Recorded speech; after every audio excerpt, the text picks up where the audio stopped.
Well, we'll talk about Sargon, Cyrus, and Alexander the Great. I thought we'd do something a little different with these three plays. I'll talk about each of them in specific, but um, I wanted to talk a little bit about the differences between the three characters. And I do think that Sargon and Cyrus are sort of linked. I see them as sort of, and you even have that in the Cyrus play where they're talking to each other. It seems like their worldviews in some ways interconnect, in some ways not. But Alexander is obviously a different kind of great out of the three of them. Do you find any of the title of Alexander the Great or Sargon the Great or Cyrus the Great an ironic dubbing as well? And also compare the three characters and their differences. I believe that you told Thomas that you felt that Alexander was completely different than these two. He was just a different level of conqueror. Well, I wanted to do some plays on great characters, not only great characters, but characters called the Great, because I had done the Great Khans plays. So I was thinking about how many characters have been called the Great. I'll probably end up doing a Tamerlane play. I'm thinking of doing an Oliver Cromwell play. I want to do a play about the communist sympathizer Joe Hill at some point. These are some of the historical plays that are on my mind. But I looked up on Wikipedia or some other sources, yeah, the names of leaders that were called the Great. And of all of the top 15 or 20 of them, initially I was thinking maybe I could do a 7 or 8 play cycle. But as I looked at them, I was like, nah, this this is more just soap opera, and a lot of it is just administrative stuff. You know, I could do something like Ivan the Terrible from Russia. Then you have Peter and Catherine the Great from Russia. But the reality, and Akbar the Great from India, and you know, Charlemagne means Charles the Great. I could have done Alfred the Great, but in looking at it, Peter the Great. Peter the Great. Well, did I mention? No, yeah, Peter and Catherine the Great. But um, I thought, well, no.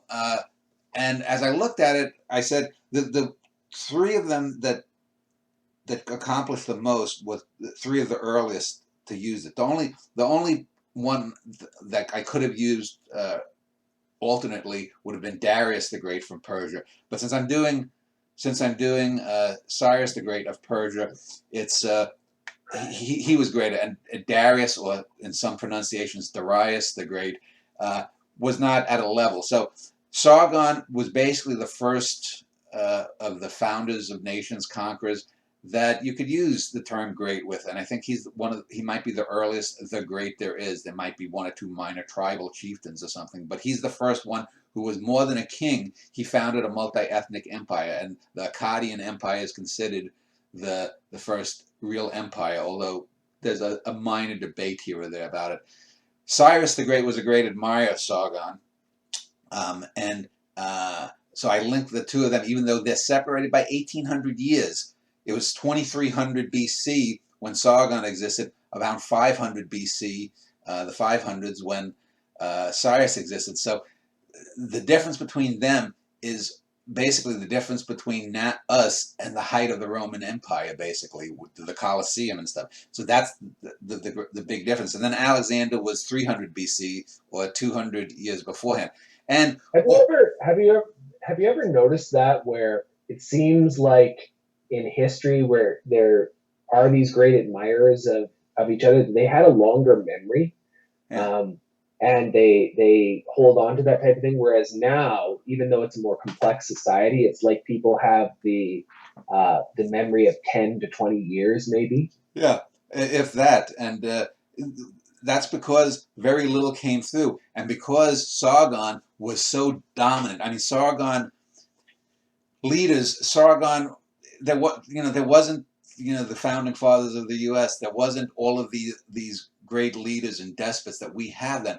I mean, there was basically Sargon. Sargon was a gigantic figure that would have been known throughout the Mesopotamian, Near East, the Levant world. He was a giant figure. So Cyrus would know about him, and Alexander was a great admirer of Cyrus. He knew a little bit, I guess, about Sargon, but he was a big admirer of Cyrus.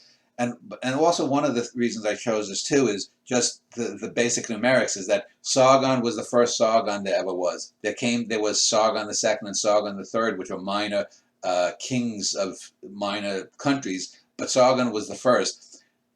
Cyrus was Cyrus the second of Persia, and Alexander was Alexander the third of Macedon. So we had the 1, 2, 3 there, and it's like, okay, that's just so obvious. These are probably the three greatest guys that use the term the great, and they're 1, 2, and 3 in their respective dynasties. It just made sense to do that. And as far as Sargon was the prototype of the first emperor, founder, father of a country. He was the first prototype of a great leader. Cyrus is very much in that same mold. And these guys also controlled pretty much all of the same territory, although each of the empires got successively larger. And Cyrus was a great admirer of Sargon, and he also had a very similar military existence in terms of conquering some of the same people or the descendant peoples. But then Alexander comes along, and Alexander breaks the mold. So you have the mold is made, the mold is copied, and then the mold has to be broken. So again, dramatically speaking, they work perfectly as an arc.